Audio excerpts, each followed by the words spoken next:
बुलढाण्यात राज ठाकरेंच्या भाषणादरम्यान गोंधळ, पोलीस आणि कार्यकर्त्यांमध्ये बाचाबाची।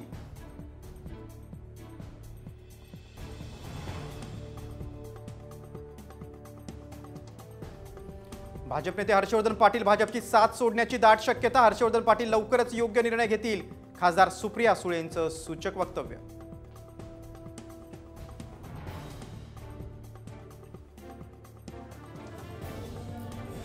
अकोल्यात राज ठाकरेंच्या सुरक्षा रक्षकांची कार्यकर्त्यांना अपमानजनक वागणूक। राज ठाकरेंच्या जवळ जाणाऱ्या कार्यकर्त्यांची धरली गचांडी।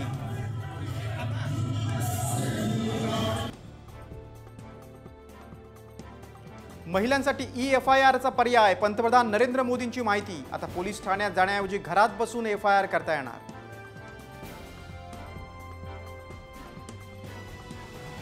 मुंबई गोवा महामार्गाची मुख्यमंत्री एकनाथ शिंदे करणार पाहणी। पळसप ते सिंधुदुर्ग पर्यंत पाहणी दौरा करून महामार्गाच्या कामाचा घेणार आढावा।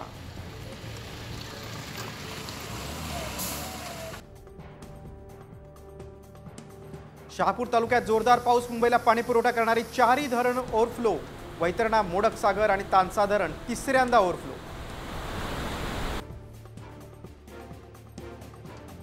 पुण्यात कोयता गँगची दहशत, ऑन ड्युटी असलेल्या सहाय्यक पोलीस निरीक्षकावर कोयता गँगचा हल्ला, 2 आरोपींना अटक।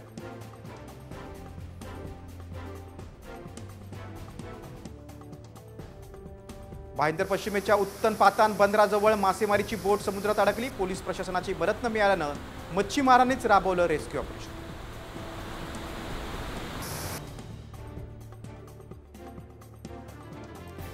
सोनं 73,000 तर चांदी 87,000 प्रति किलो। दिवाळीत आणखी भाव वाढणार असल्याचा अंदाज।